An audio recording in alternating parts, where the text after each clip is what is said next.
quick announcement on the Wirewheel side. We're very excited to announce that we've just launched our new universal preference and consent platform. It's now generally available.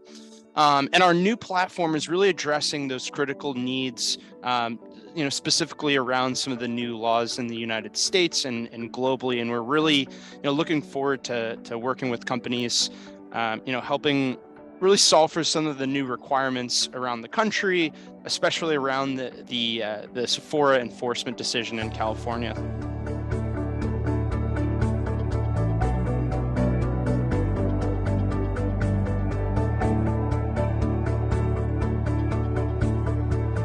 I'm really excited to be closing our Spokes Winter 2022 with one of our favorite sessions. And it's one that so many of our friends join every year. It's our predictions for 2023 for the next 12 months in the privacy world. And we have two fantastic folks joining us. But before I jump in with that, I wanted to say thank you to the entire community that has joined us over these last 2 days. We don't take for granted that people are taking time out of your days to join us. As usual, we've had a fantastic turnout, and we've also had a huge amount of support from experts across the community who are donating their time to come and share their thoughts and expertise. So I'm going to take a moment to thank so many of them briefly. And I also want to recognize the incredible team here at Wirewheel that has helped make Spokes what it is. So let me start with the Wirewheel team. Incredible leadership as usual with Ann Smith, our fearless marketing leader, Tyler Royer, who's responsible for all those incredible graphics and designs and our Spokes brand, Grace Smith, Hedy Halim, Mark DeBrock, Chris DeLisi, I do want to call out, who did duty as our MC across a number of different sessions, Chris Hopenick, Miguel Pinto, again, phenomenal MC, Kevin Carwin, Sheridan Clemens, who's our outstanding VP of Privacy, who hosted session after session, Jeff DeRosalia, Amal Deshpande, Regina Exon, Ebony Chalmers, and just an incredible group of team members who, if I left anybody out, please forgive me, but put in a lot of work to make sure we could bring this outstanding conference to all of you. And, it wouldn't be what it is without folks donating their time to come speak. Ruth Boardman and Donna Fraser on age-appropriate design, Juwan Serrato, who covered the subject of Sephora and these enforcement actions, to get representatives from the US government like Alex Greenstein, and from the Commission, Bruno Gencarelli, who talked about the timely issues around the new EU-US data privacy framework. Thank you to Alex Joel, Travis LeBlanc, Peter Swire, Shannon Yavorsky, Marty Abrams and Barb Lawler, who, long-term experts who are doing so much for the community, Jill Bronfman, Lisa Nee, Michael Hahn, and Farah Zaman, Brad Kelso, Elisa Kuhn, Usama Kampf, Sundi Kapoor, Rowena Lam, and of course, Cam Carey. So thank you to all of you. Thank you for donating your time. And we really do hope everybody will be joining us as we have our next Spoke sessions next year. And with that, I'm going to introduce our two experts and friends who are going to be talking today about our predictions for 2023. First of all, Laura Leitner from Goodwin, who's going to be joining us from Europe, and Pedro Pavan with Meta. For so many of you know Pedro as well from his podcast series that covers our community. and covers so many other subjects. So before we get started, first of all, thank you both for joining us. Pedro, you look seriously ready for the holidays and the cold.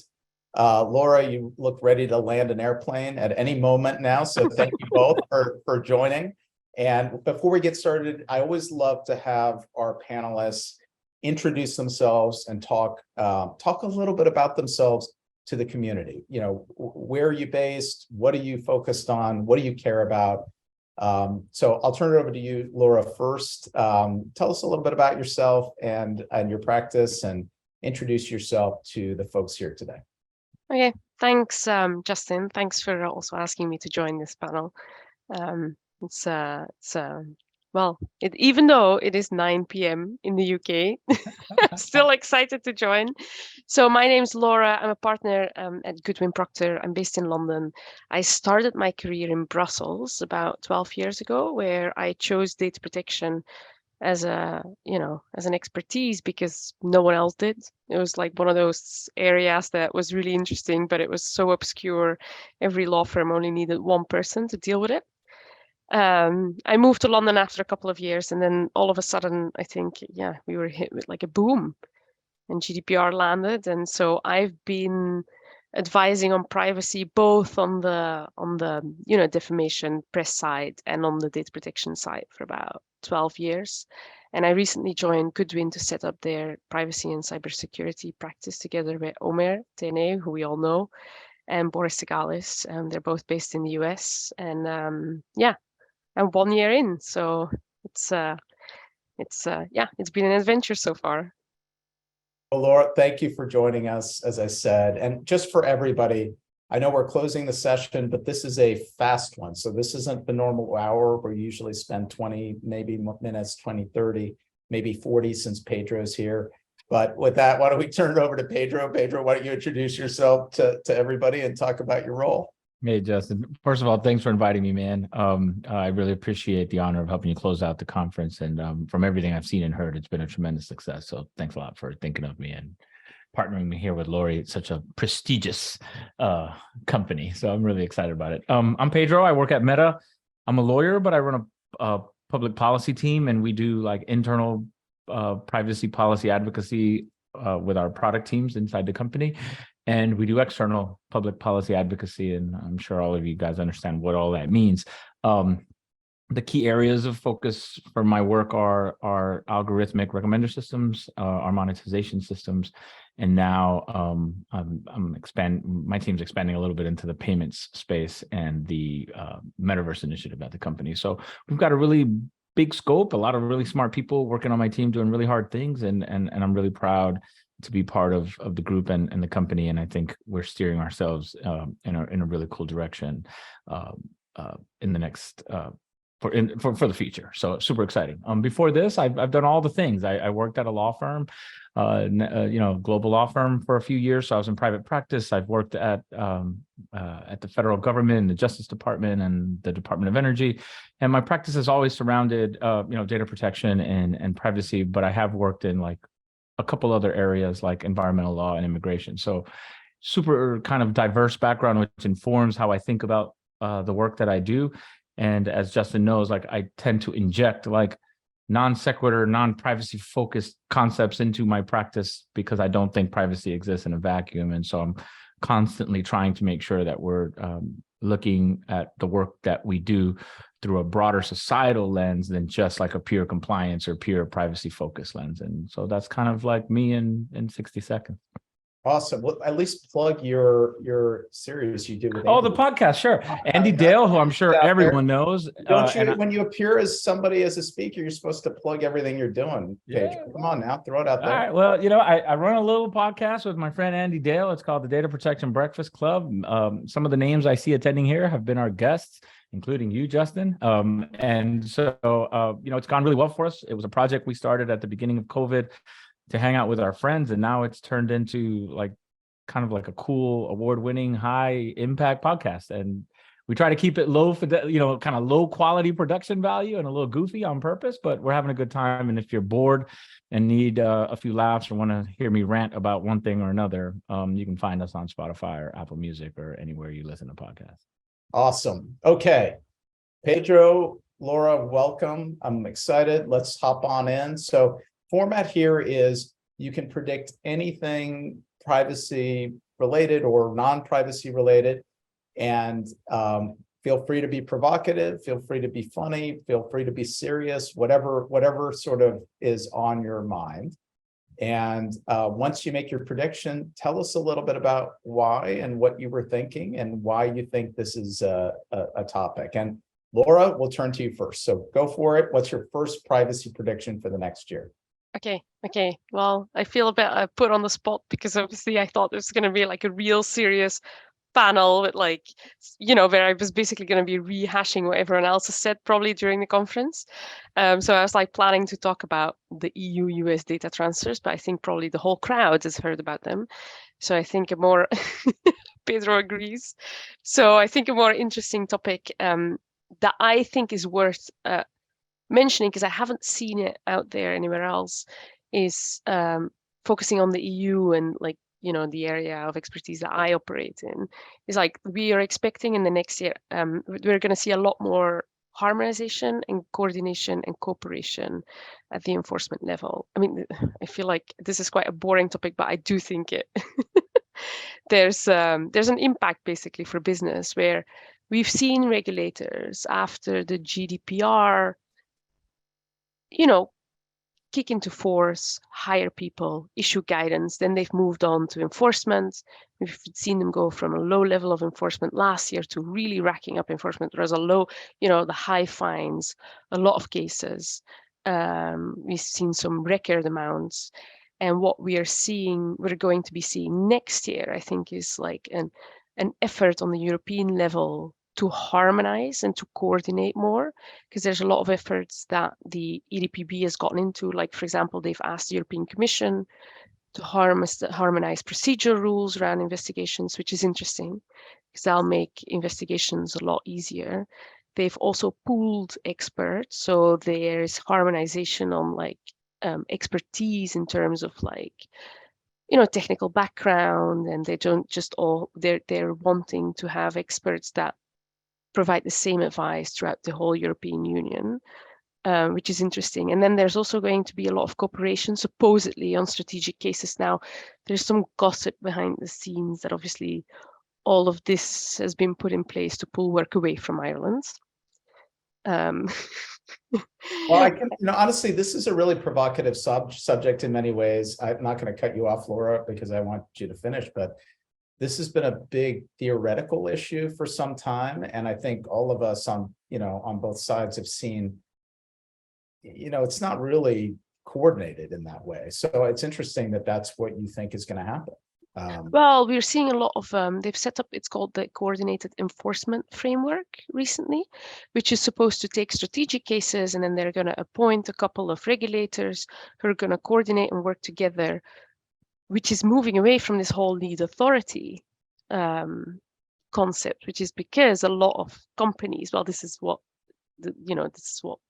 people say behind the scenes and the gossip, that a lot of lead authorities, the lead authority is often Ireland, and the outcome of the discussions is often that people aren't happy with what the DBC is doing. So, well, as in regulators, I think companies on my side are really happy with DBC, but yeah, and apparently there's going to be a big push towards that this year.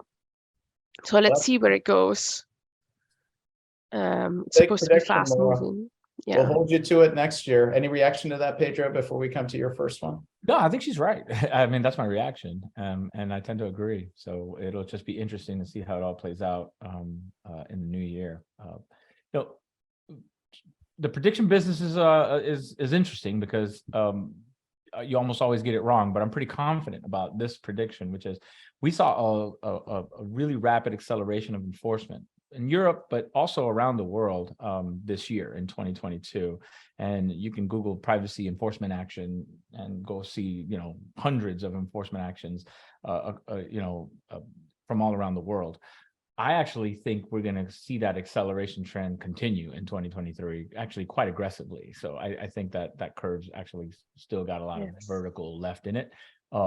As the laws in the EU settle and get established, I think DSA, I think EPD 2.0, obviously GDPR being the foundation for all of it. And in the US, as the data protection authorities in California get stood up and the 5 or 6 state privacy laws sort of start to go into effect, I just think we're going to see a rapid acceleration of enforcement action in tech, but across industries in the privacy space. So I think we should be bracing ourselves as data controllers and processors, regardless of industry, for a really significant increase in scrutiny and stricter laws in 2023.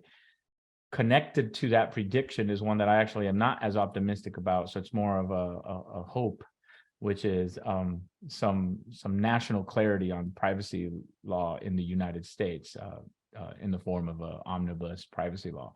I would love to see that.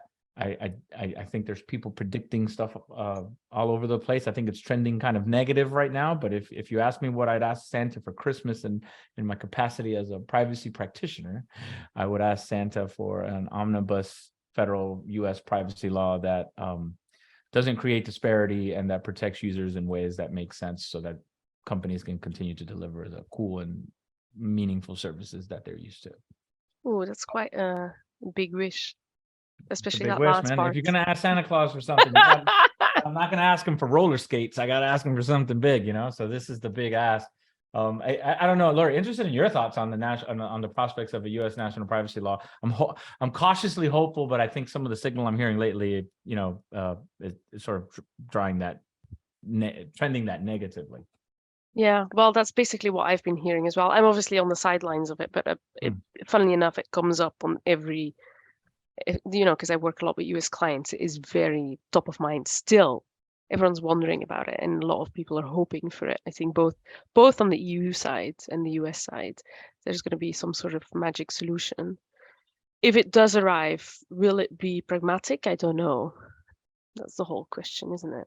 Yeah. Yeah, we had a whole discussion with Cam Carey, who's been working on this issue now for years out of Brookings. And I tried to tease out a prediction out of Cam, and he was diplomatic as usual enough not to make one. So I'm going to put down in my granite slate here that Pedro predicted a national privacy law. We'll hold you to that. So Pedro, that'll be your prediction. I'm actually going to take a little bit of a provocative, you know, I'm a little skeptical, but I am going to predict it. And by the way, this will often sound like I'm trying to tie this as a complaint about focus on the US, which I'm not.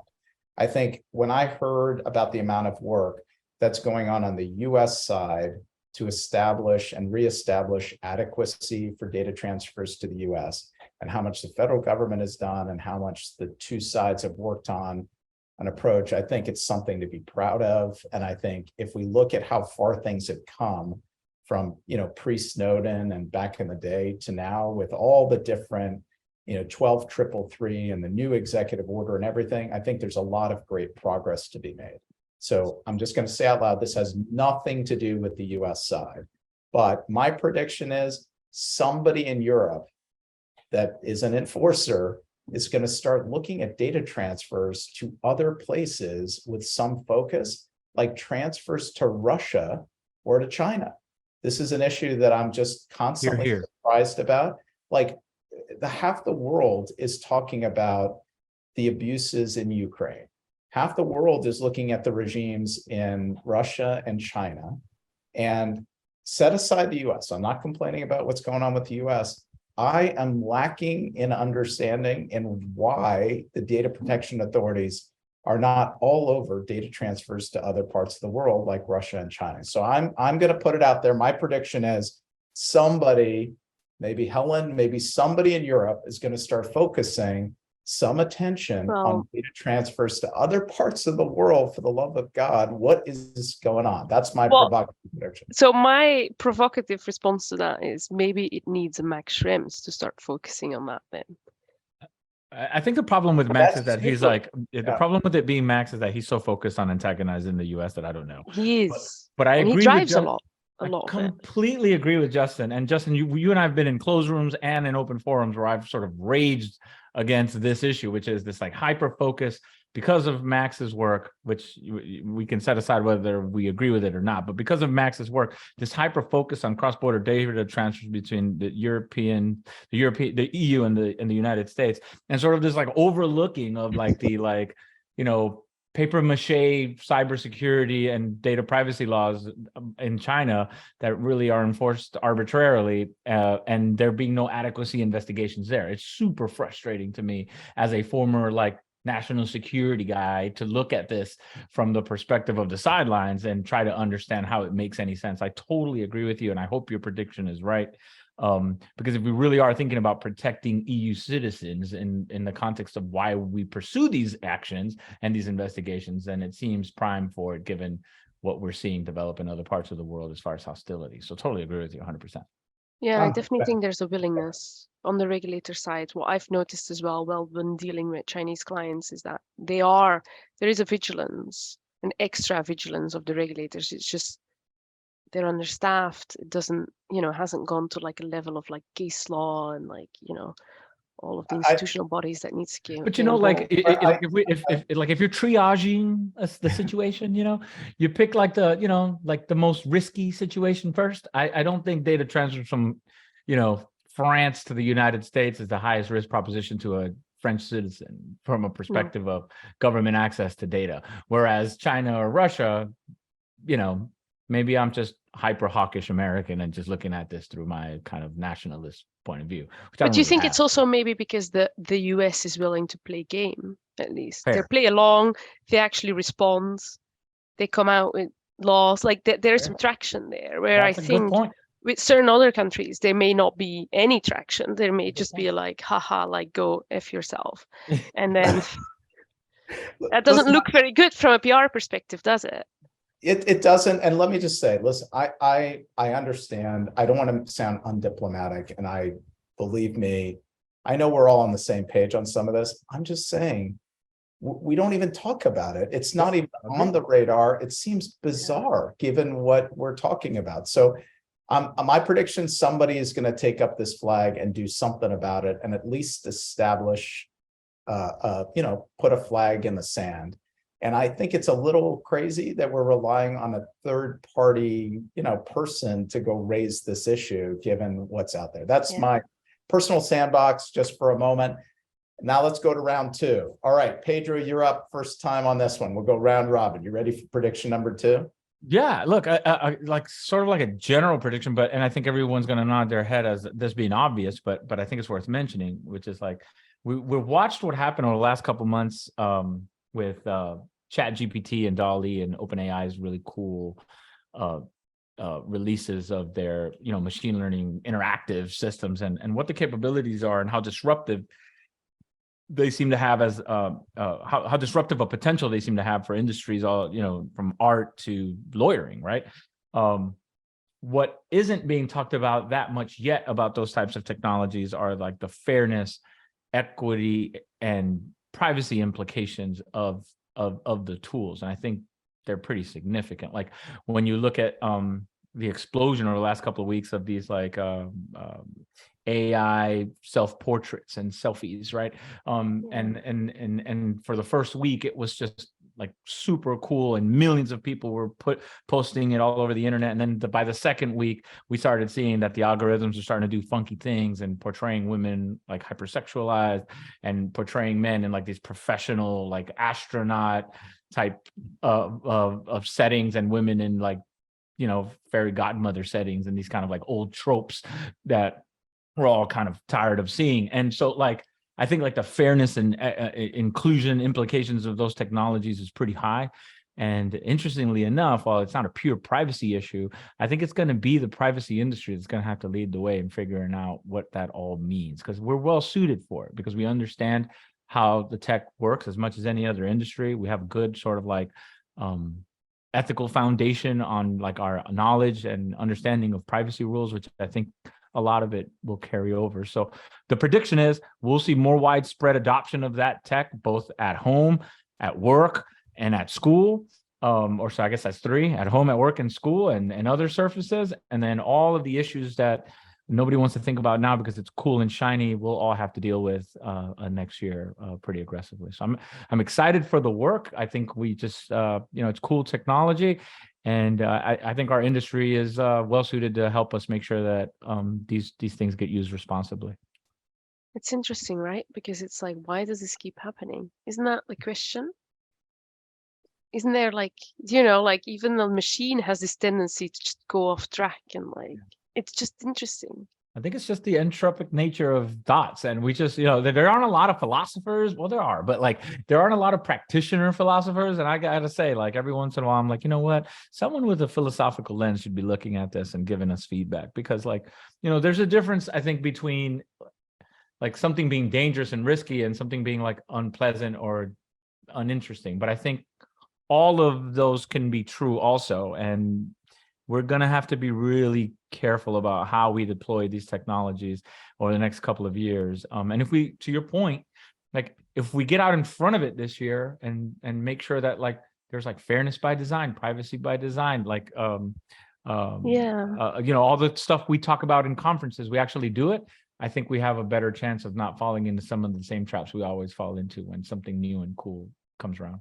Yeah, and then the question is like, for me, the question is very much like, is it because it's designed in such a way to mimic like not normal human behavior, but sometimes behavior that's present, obviously, or is it actually not designed in such a way, but it tends to go off track anyway, which makes it quite interesting, because then it's like, if the technology does it, why are we trying? Yeah, anyway, maybe we're fighting the ocean. I hear you. Yeah. Yeah. Basically, there's a very unpopular opinion, but yeah. And I don't say I believe it. It's just a question, I think that's a very thoughtful prediction, Pedro. I have one that's somewhat related, but I'll give it to you in a minute. I want to give the floor to Laura. So Laura, what's your second prediction? I mean, my second one, it's not even a prediction. It's just like a big question. It's like, so I do a lot of ad tech work, and every year we talk about, this year they're gonna get rid of the cookie. It's gonna happen. And every year we're like, didn't happen. Every big company seems to postpone their project to make it happen. There's no announcements. Is this gonna be the year that finally, if we find something better, supposedly better, that it's not like something similar, right? Which is what I feel everyone is working on, just similar solutions. Yeah, because it's starting to get old, isn't it? Yeah, the cookie, like the cookie has like cockroach survival skills, like somebody's gonna say Pedro from Meta compared cookies to cockroaches, and it's gonna be a thing. But like it does, like the cookie just tends to like be durable, and it sticks around and come.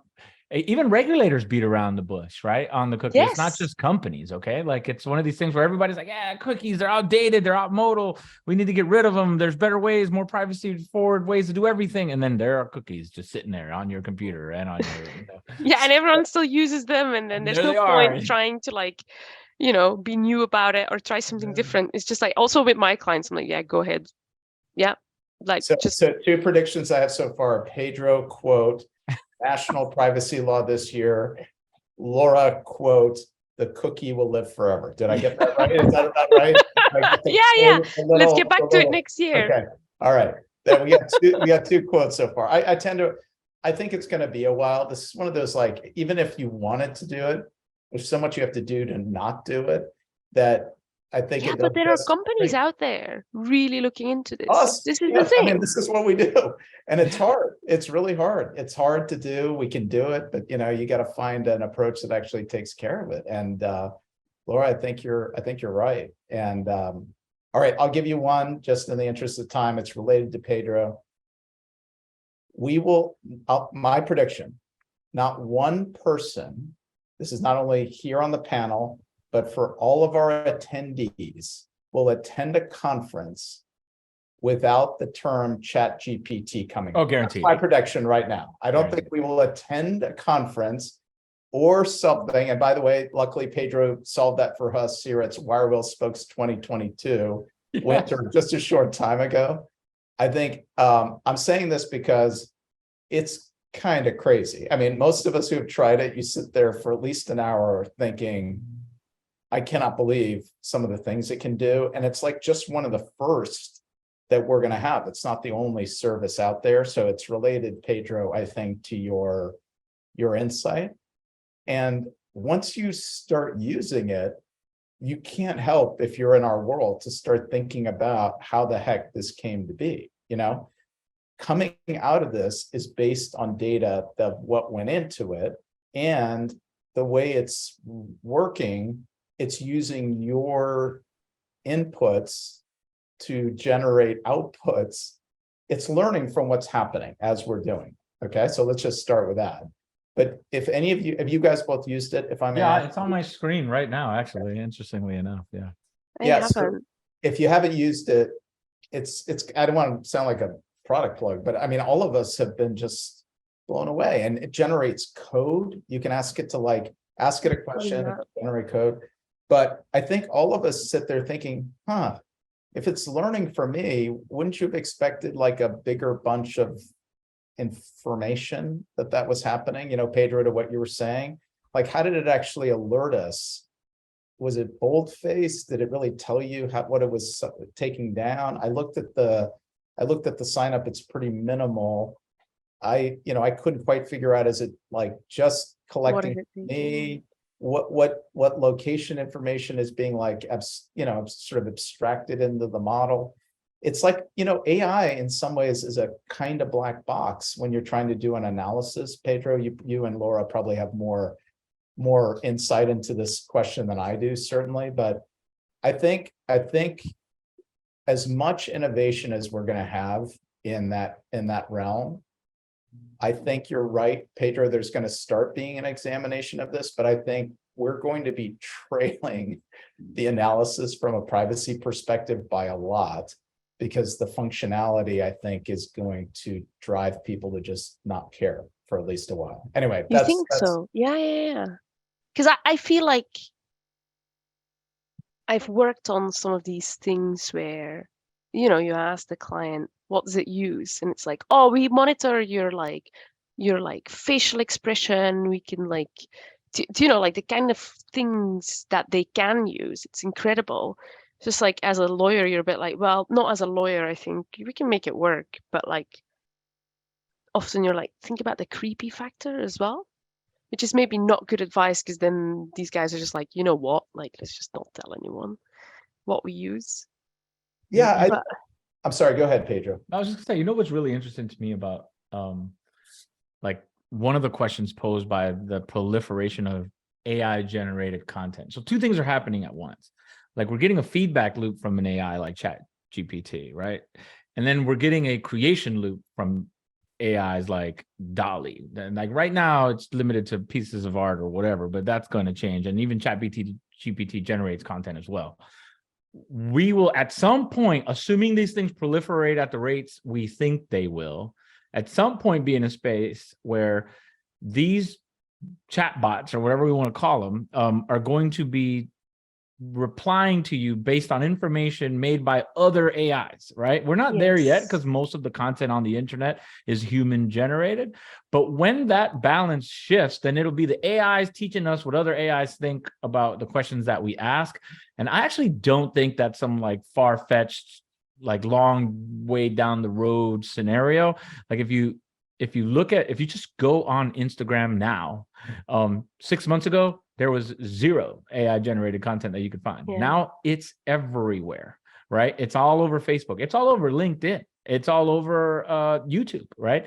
And so when you see just the rapid adoption and proliferation of content, and then these chatbot loops of information spitting back at you, I think there's a lot of dangers there of confirmation. I don't know the fancy social science word for it right now, term for it, but confirmation biased information overload is sort of what I'm really worried about from a misinformation, general confusion of human beings standpoint. I think that's really risky, interesting, complicated problem that's headed our way at light speed.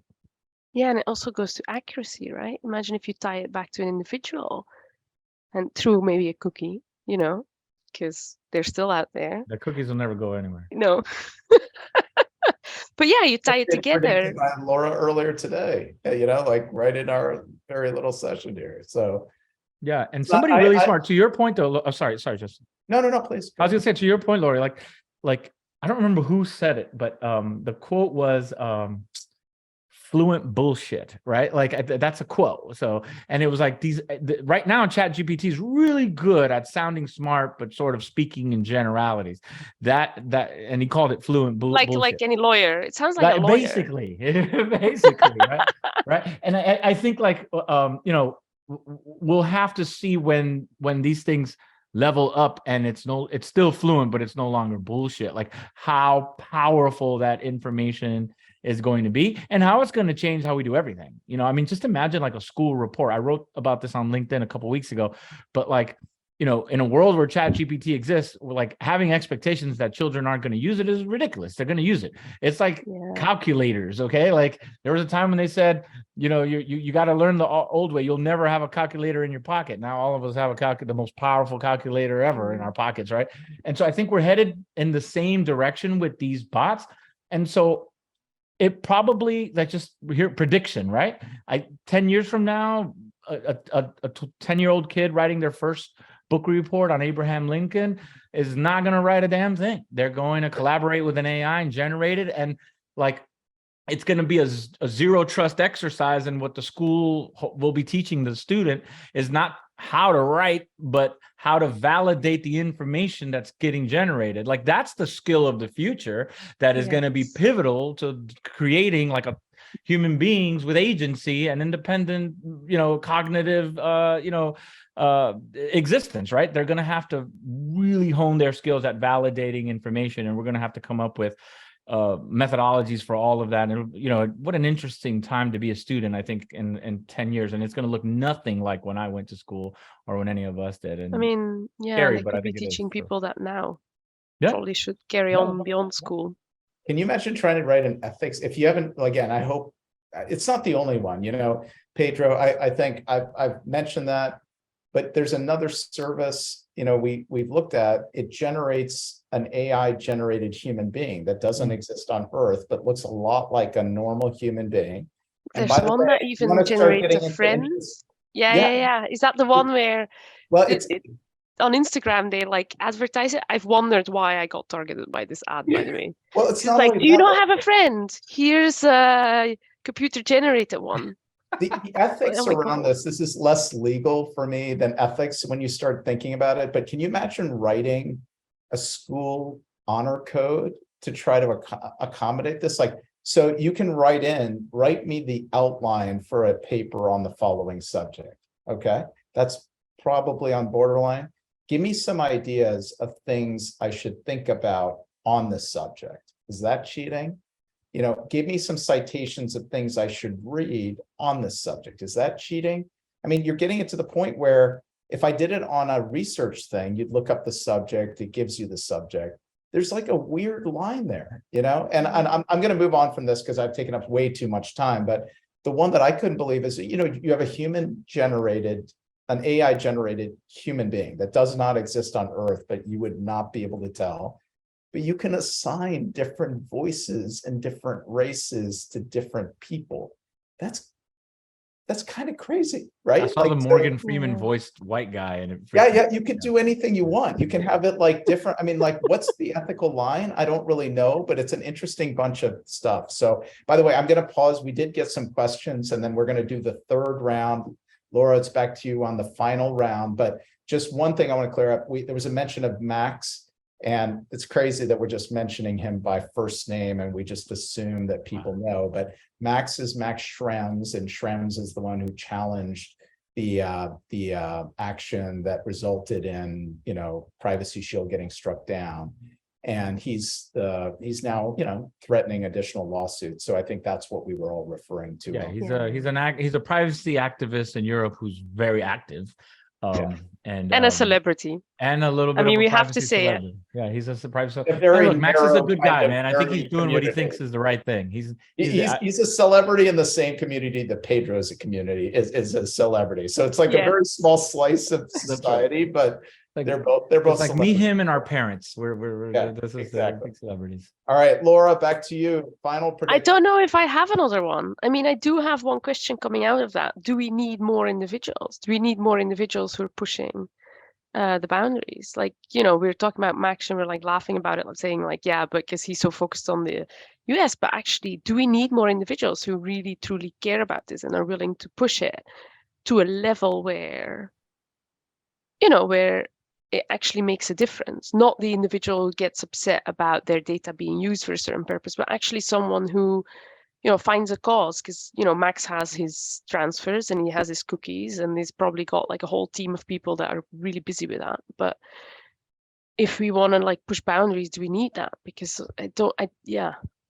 it's really what's driving. If I take your question and I heard what Justin said earlier when he talked about like cross-border data transfers out of Europe with China and Russia, I think the answer or the prediction to your question is I do, and I agree with Justin. I do think we're going to see more activism by individuals and organizations jumping into the privacy and fairness and equity debate around all of the data processing and data collection that's happening. It feels like it's really active right now. I actually don't think we're at capacity in the sense of like there will be more. And look, as a citizen of the world, I think it is a healthy process for there to be regulators as part of the conversation, corporations, civil society, and individual activists all participating in the dialogue about what our future is. To me, that is an optimal way to like, I don't know what the right word is, but like govern ourselves collectively. That does mean there will be kinetics. That does mean there will be disagreement. That does mean there will be tension. All of that's okay and healthy. I worry about a world where everything's happening by mandate or dictate, and that's not where we're heading, and I hope not. So, do you think people are like there's an increasing, amount of care that people give? Like I definitely notice this with clients like where I say, you actually don't need to worry about this, and they're like, well, we do because we think it's important, which is interesting to me. Because that wasn't the case like 10 years ago. Nobody worried about privacy. It was like, what can we get away with? yeah. But I wonder sometimes if actual users are getting more. I think on the company organization side, the penalties now are big enough that if you're not paying attention, you're being irresponsible, right? So like I think like you have to. But if you look at like your average consumer, your average person who's not involved in the privacy space, which is basically everybody but a few thousand people, what I see, and this is just me anecdotally, is like technologies don't live or die by their privacy protections. Technologies live or die by their value to people. So like, just think like Ring doorbells and like these fancy camera doorbells. Those didn't become popular because they had all these privacy protections. In fact, they were trash at the beginning and people were sharing the data with law enforcement, all kinds of crazy shit was happening. But people adopted the technology anyway because it was useful, it was meaningful, it made people's lives easier and like all kinds of net positive reasons. Then the privacy stuff trails and has sort of like come now and like made them safer, better, more secure, more privacy centric, giving people more control. I think to Justin's point and yours earlier, like that's sort of just the way it is. And I'm not saying that's ideal, but that's usually what happens. So the reality of Chat GPT and DALL-E is that people like them and people are using them. And so now we're going to have to make them safe and make them, secure and make sure people understand exactly what's happening. And we're going to spend the next 15 years doing that. Yes, which is actually a good thing, I think, instead of trying to stop it, which is sometimes I find my frustration in Europe. There's a lot of like trying to stop it. It's like, well, you're trying to stop what's going to come anyway. Yeah. It's just broadening the gap between the US and the EU. Yeah, we're not going to stop the sunrise. It's going to happen. So we just got to put on sunscreen. Happen. Yeah, it's going to happen. And by the way, again, this is just the tip of the iceberg. We're not seeing everything that's going to come out. I agree with both of you. And you cannot stop people from using something that if you use it and you're blown away, chances are other people are using it and blown away, and you can't stop it no matter what you try. We have only a few minutes. Pedro, I want to make sure I get your last prediction, and then I'll give you my closing. Yeah, this one's kind of grim, but I'll close with it because I think it's real. Grim? We're closing. Yeah, it's real. It's real, right? It's real. Yeah, okay. It's real. It's real. Grim maybe is not the right word, but just like we're going to see an acceleration of enforcement, we're going to see an acceleration of like new technologies and their adoption, their widespread adoption. I do think we'll continue to see an acceleration of data breaches and cyber attacks. Like, I think that is not slowing down. Yes.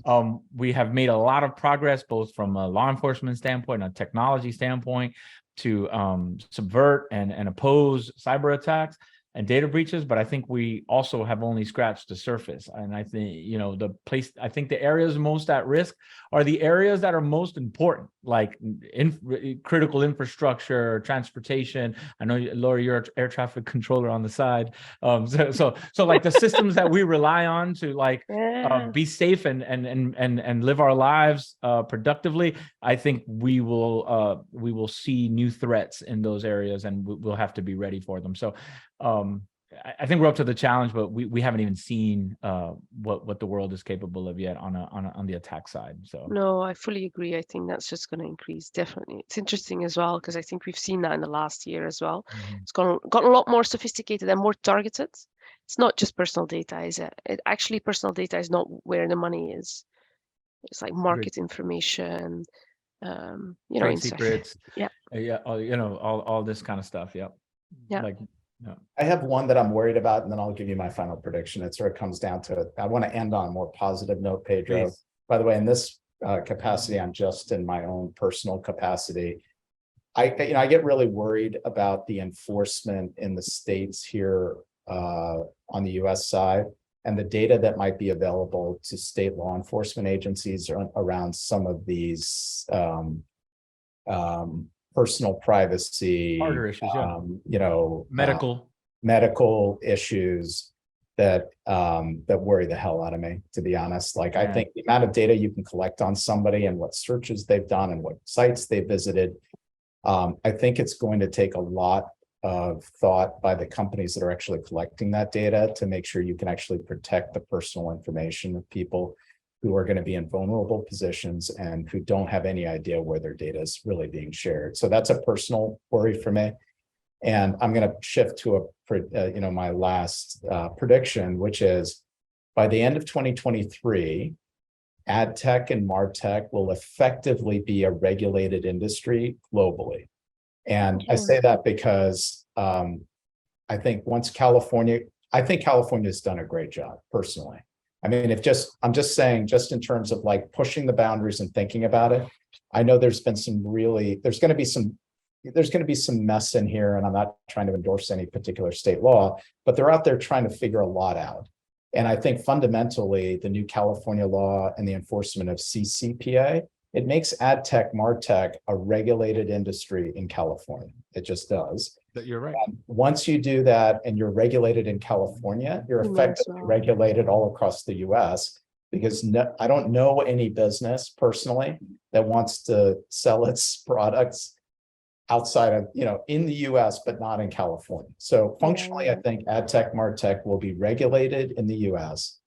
And from what I'm seeing out of the European Commission and around the EU, there's definitely a lot of focus on specific regulation for ad tech, martech, even though you can make a really strong argument that it was, covered by GDPR. You kind of have to have some more specific guidelines. So yeah, but it's like now with the DSA, it's starting to get like specific mentions, and like they know that they need to like specifically regulate it because the GDPR they didn't understand how the GDPR applied to ad tech. I think the industry did it better than the regulators, but yeah, they're definitely putting in place rules.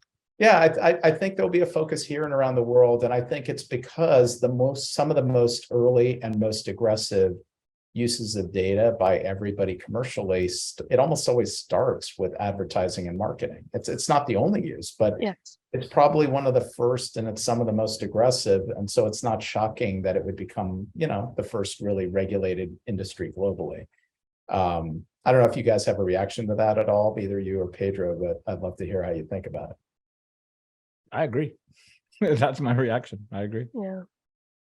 I also think it'll be welcome in a way where, we've been dealing with a lot of uncertainty in ad tech for the last couple of years. It was fine, I think, especially from the GDPR side, because, I say that, but then, a lot of companies had to spend a lot of money on it without any clear outcome. So it's also like, it's not great. And then you get these whole consent management platforms, and then, the Belgian DPA shoots it down, and we're back to scratch, and you're like, Jesus, like what? Where are we going? It would be nice to see some certainty, because I think that would be welcome. Will it come from the data privacy side? I don't know. I think in Europe they're moving away from that, I think. I agree. Well, listen, I want to say one that, do you have any closing thoughts as we close up for the holidays here, either of you? No. Nope. Thanks again for inviting me, and thanks all for joining us. And I hope you have a safe and cheerful end of year. Yeah, let me just Same say, for me. Laura, thank you. Thank you, Pedro, for joining us. This is always one of my favorite sessions, to just have a much more casual conversation with friends and experts. And so let me say, on behalf of all of us, thank you both for joining. Thank you. And I also want to say, for everybody who joined and stuck with us, by the way, for an hour, I want to thank the whole Spokes community for joining us. And I hope you found it a valuable, set of learnings for us.